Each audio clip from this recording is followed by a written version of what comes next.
Buenas tardes, mi nombre es Patricia Dávalos Sainz. Soy alumna de Univin, cursando el 9º cuatrimestre de la licenciatura de Herbolaria y Fitoterapia, en la materia Bases Teóricas de Medicina Interna 1, bajo la tutoría del Dr. Ernesto Israel Martínez Cervantes. Hoy, 14 de junio de 2020, presentando el tema que lleva por nombre Diagnóstico, Tratamiento y Pronóstico. En esta presentación hablaremos sobre los principales trastornos digestivos. Pero primero recordaremos que los trastornos digestivos son un grupo de trastornos motores que impactan la calidad de vida de los pacientes y que pueden provocar alteraciones en cualquier segmento del aparato digestivo. Por lo tanto, provocan síntomas molestos en los pacientes que los padecen y que, dependiendo de su frecuencia e intensidad, pueden alterar de forma importante la calidad de vida de las personas que los sufren. Dada su alta prevalencia en la población económicamente activa, ocasionan repercusión económica importante y menor rendimiento laboral. Entre los trastornos digestivos más comunes nos encontramos con la gastritis, las náuseas, el vómito y la diarrea. La gastritis. Se denomina gastritis a toda lesión inflamatoria que afecta a la mucosa gástrica. Según la morfología se clasifica en gastritis púndica, gastritis antral, gastritis corporal media, pangastritis, cuando existe una afección total. Atendiendo al tiempo de evolución se clasifican en agudas y crónicas. La gastritis puede durar solo un corto tiempo, se le llama gastritis aguda, o puede durar meses o años, es la gastritis crónica. En la gastritis aguda las manifestaciones clínicas que presentan son muy variadas. Comprenden desde las formas asintomáticas hasta los cuadros graves con hemorragias digestivas altas, intensas o importantes síndrome general infeccioso como la gastritis flemonosa o compromiso del estado general. Las lesiones de la mucosa gástrica se caracterizan por presentar edema y congestión que se limitan al epitelio, excepto la gastritis flemonosa, en la que también están afectadas las capas subyacentes e incluso se pueden formar un absceso ocupando amplias zonas de la pared gástrica. Las gastritis agudas están acompañadas por infiltrados inflamatorios compuestos sobre todo neutrófilos. En la gastritis aguda producida por la ingestión de cáusticos aparecen necrosis y lesiones profundas. La etiología de las gastritis agudas corresponden unas veces con agentes externos y otras con agentes o productos metabólicos internos. Por este motivo también se le clasifica respectivamente como gastritis exógenas o gastritis endógenas. La clínica de la gastritis aguda no tiene síntomas específicos. Presentan una gran variedad clínica que comprende desde formas asintomáticas que cursan sin molestias digestivas y hasta cuadros de gastritis graves como hemorragias digestivas que afectan notablemente el estado general del paciente. La sintomatología en un inicio se encuentra relacionada con el cáustico y produce quemazón, náuseas y vómitos, con sabor a la sustancia ingerida. Por el contrario, al final aparecen síntomas relacionados con estenosis, como son la disfagia y el dolor epigástrico, con vómitos de retención. Generalmente cursan con manifestaciones leves moderadas. Predominan los síntomas de dolor en epigástrico, anorexia, mareos y vómitos. En las personas debilitadas por otras enfermedades asociadas, en los niños y en los ancianos puede existir una deshidratación y shock si las pérdidas en los vómitos o las diarreas son muy intensas. En ocasiones presentan unos síntomas característicos relacionados con la etiología, como es el caso de la gastritis erosiva o cáustica, frecuente en niños tras la ingestión accidental de lejía o salfumán, que por el contrario en muchos casos de gastritis agudas erosivas en adultos suelen presentarse de manera voluntaria y con intencionalidad autolítica. El diagnóstico se establece sin estudio histopatológico de la biopsia gástrica porque por lo general es una enfermedad autolimitada y con manifestaciones clínicas pasajeras. En las formas más graves, las lesiones macroscópicas son suficientemente demostrativas para que la biopsia no resulte necesaria. El referenciar la ingestión del cáustico y la posterior aparición de los primeros síntomas, es conveniente realizar una endoscopía, no con fines diagnósticos, sino con más bien para hacer una evaluación de las lesiones producidas e iniciar el tratamiento.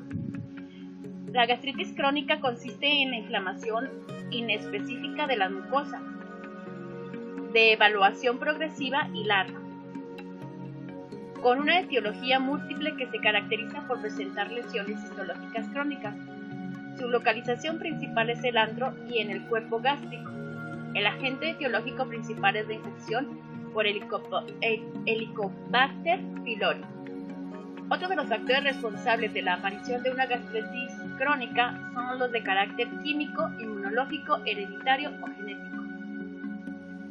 Las gastritis crónicas se subdividen en gastritis linfocitarias, eosinófilas, granulomatosas y gastritis inducidas por la presencia de H. pylori. Las gastritis crónicas se clasifican en causadas por el H. pylori, linfocitarias, eosinófilas y granulomatosas. En esta ocasión, por el tiempo, solo hablaremos de la que es por H. pylori, ya que es la más común. Se detecta la presencia de H. pylori e incluso puede ser la precursora de una úlcera duodenal o de un cáncer gástrico.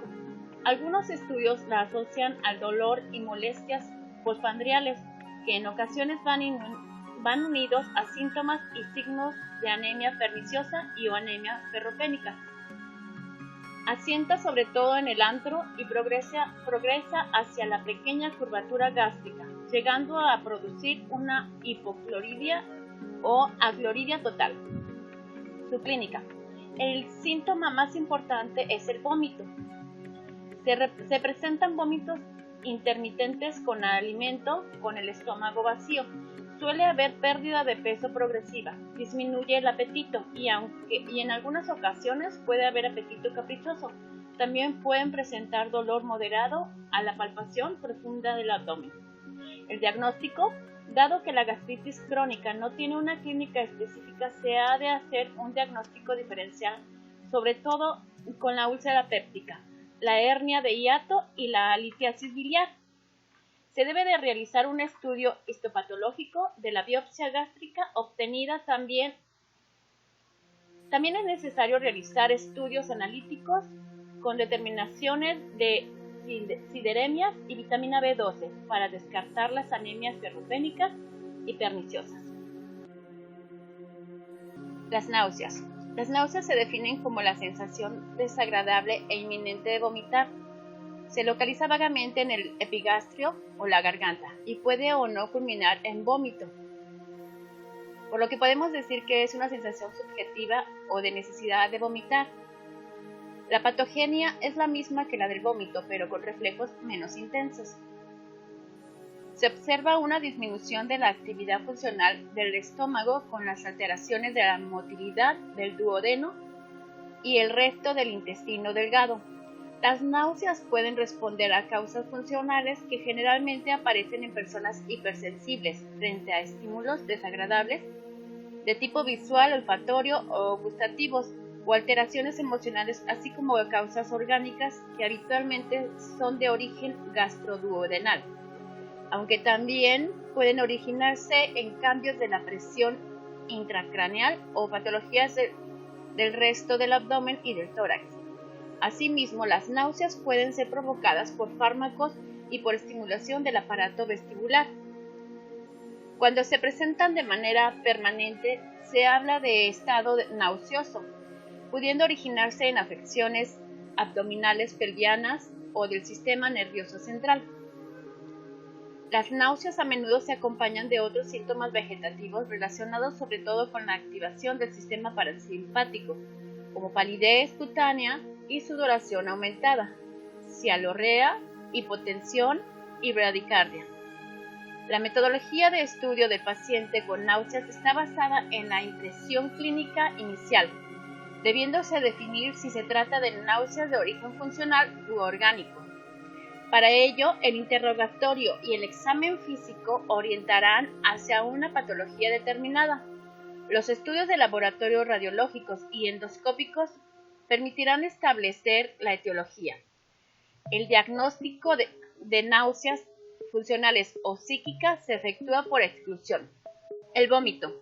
El vómito es la expulsión violenta del contenido gástrico por la boca mediante contracciones involuntarias de la musculatura de la pared torácica y abdominal, precedida o no de náuseas y arcadas. En el acto del vómito existe un aumento de la presión abdominal, se contrae la zona antropilórica y se relaja el esfínter esofágico inferior.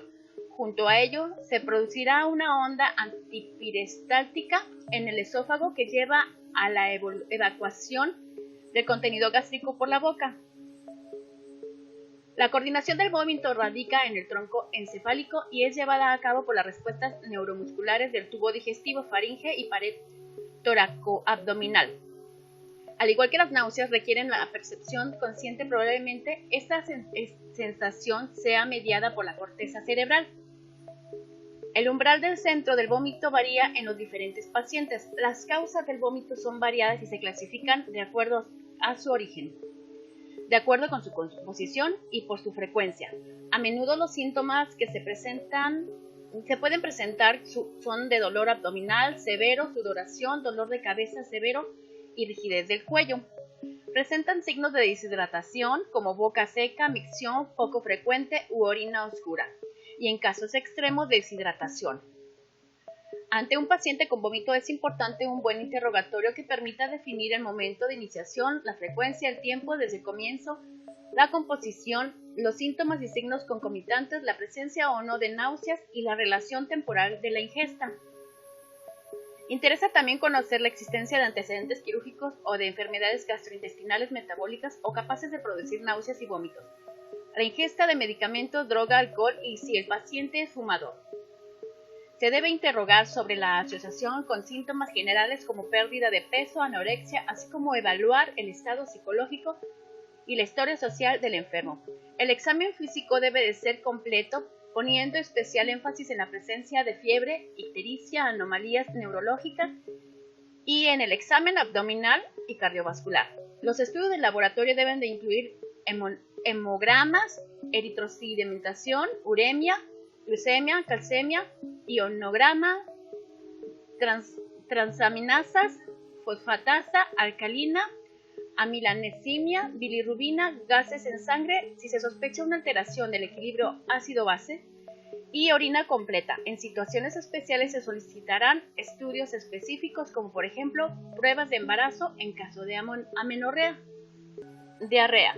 La diarrea es un desorden intestinal caracterizado por evacuaciones blandas o líquidas, frecuentemente acompañadas de molestias abdominales y urgencia defecatoria. Se caracteriza por el aumento del contenido líquido de la deposición y aumento de la frecuencia, por ejemplo, más de 3 veces al día. En general ocurren en ambos fenómenos. Aplicando criterios de duración, se clasifica como aguda cuando se extiende hasta 2 semanas. La diarrea persistente va de 2 a 4 semanas y la crónica cuando se excede 4 semanas en forma continua u 8 semanas en forma intermitente. Deben diferenciarse otras condiciones como la incontinencia fecal, la pseudodiarrea producto del impacto fecal, aumento de la frecuencia defecatoria con deposiciones de consistencia normal, como ocurre en el hipertiroidismo. Hay diversos síntomas y signos que varían dependiendo del compromiso de otros órganos y sistemas. En la enfermedad inflamatoria intestinal, la presencia de fiebre y pérdida de peso asociada a una diarrea de curso crónico proporciona claves muy importantes que permiten su clasificación como de origen orgánico. Se presentan evacuaciones líquidas o semiformadas de gran volumen que regularmente corresponden a padecimientos del intestino delgado o colon derecho. Por otro lado, las heces escasas, acompañadas de urgencia, pujo y tenesmos, indican compromiso de la parte intestinal del colon. La presencia de moco y sangre mezclada con las heces indican compromiso anorrectal.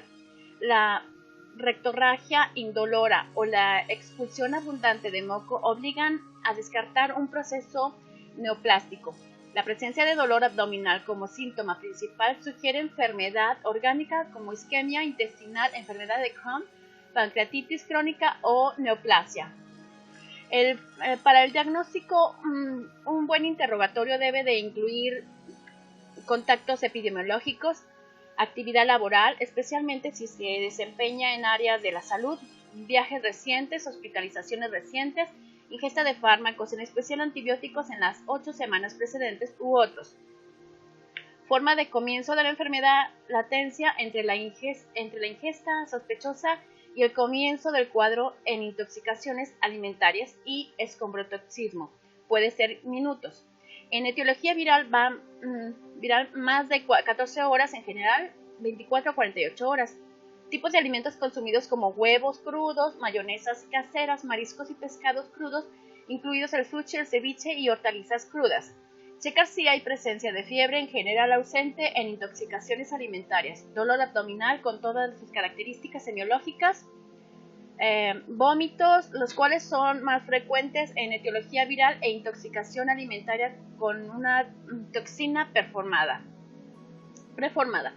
Además de realizar un interrogatorio de una detallada descripción de las características de las deposiciones acuosas, presencia de sangre, mucosidades, lientería, grasa, la frecuencia en el horario del compromiso del estado general, como la sed, la oliguria, la lipotimia, etc.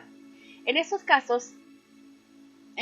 casos seleccionados, hábitos sexuales de riesgo, comorbilidades como son la diabetes, el VIH-Sida, trasplante de órganos, inmunosupresión farmacológica o embarazo. En el examen físico, además de lo habitual, revisar si hay presencia de fiebre sobre 38.5 grados centígrados, compromiso sensorial, búsqueda de signos de deshidratación, ortostatismo, turgor cutáneo, llene capilar u otros que llevan a decidir hidratación parenteral u hospitalización. Especial detalle en exploración abdominal, ruidos hidroaéreos, puntos sensibles, rebote, masas palpables, etc. De laboratorio, se recomiendan exámenes sanguíneos, electrolitos plasmáticos y creatina, hemograma completo en búsqueda de leucocitos y desviación a izquierda en pacientes comprometidos. Es importante. La eosinofilia puede verse en infecciones parasitarias con migración extraintestinal. En los exámenes fecales, la presencia de leucocitos fecales orienta a los gérmenes que actúan invadiendo la mucosa intestinal. Bien, ahora pasaremos con una paciente para realizar el examen físico. Ahora comenzaremos a hacer el examen físico. Traigo cubrebocas puesto, mi paciente también. Me pondré gel antes de comenzar.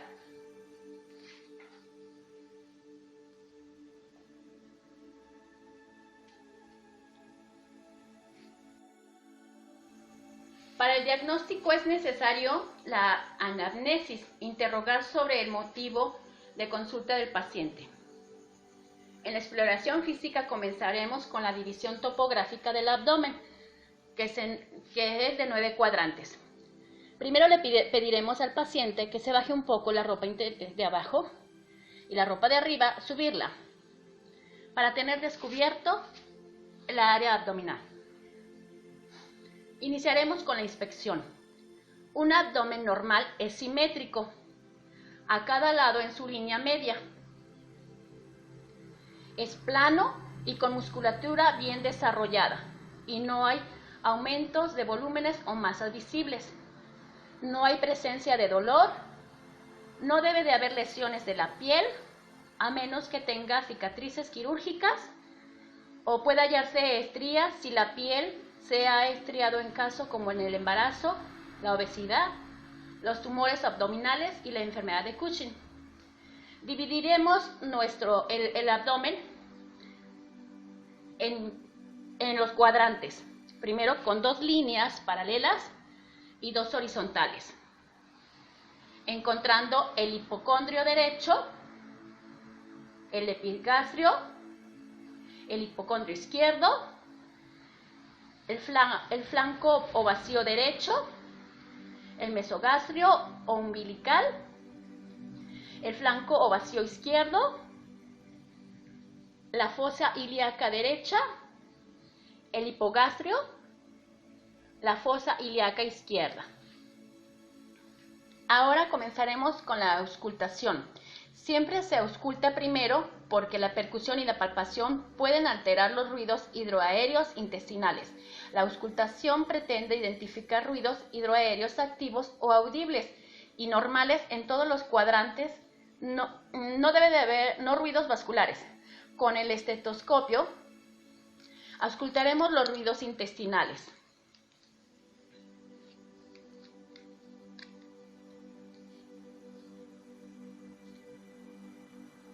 No es necesario oír en cada cuadrante. Si el tono y la frecuencia son normales.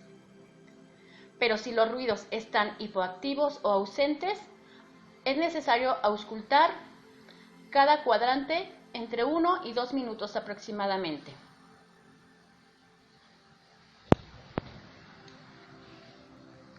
Continuaremos con la percusión.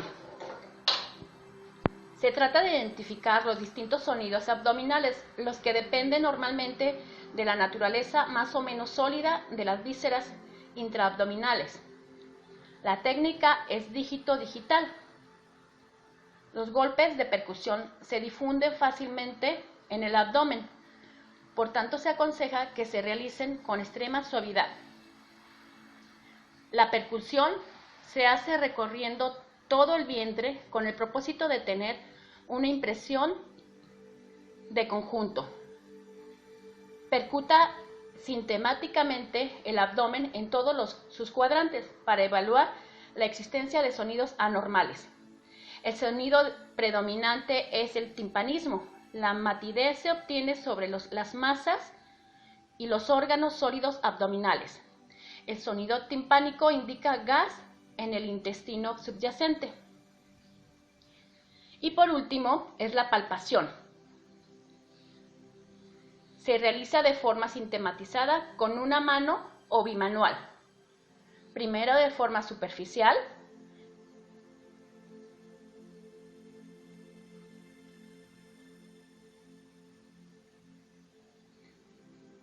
y luego puede ser la palpación profunda. Se pretende reconocer su temperatura y sensibilidad, tensión, deformaciones, órganos y tumores. Además se capta si existe o no alteraciones de los distintos planos que integran la pared. Se le debe pedir al paciente respirar lenta y profundamente y exhalar con la boca abierta mientras se palpa.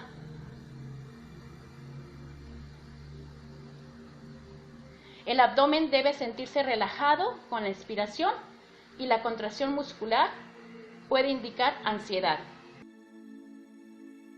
Después de haber visto el examen o exploración física del paciente, hablaremos sobre el tratamiento herbolario para cada trastorno. En este caso, para el tratamiento para la gastritis, existen diferentes plantas como lo es la regaliz, camomila, espagula, lino, malvavisco, manzanilla, menta y zaragatona. Hago especial énfasis en el tratamiento con el regaliz porque es muy común. La raíz pulverizada, se debe de raíz pulverizada de 5 a 15 gramos al día, aproximadamente de 200 a 600 miligramos al día de ácido glicírico o preparados equivalentes.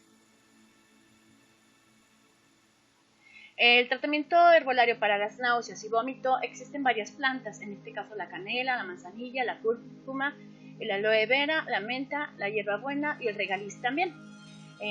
Nos enfocamos en el tratamiento con el jengibre. Su posología para adolescentes y adultos y ancianos, la dosis es de 180 miligramos de droga 3 veces al día. Para niños entre 6 y 12 años es de 250 a 500 miligramos. El tratamiento de herbolaria para la diarrea, en especial las plantas con tanino, es el algaborro, los arándanos, la amamelis, entre otras. Algo más común es el arándano. Su posología es de 320 a 480 miligramos al día del extracto estandarizado de frutos que contenga el 36% de antocianócidos. Si se administran los frutos desecados, la dosis recomendada es de 20 a 60 gramos al día. Como conclusión, quisiera agregar nada más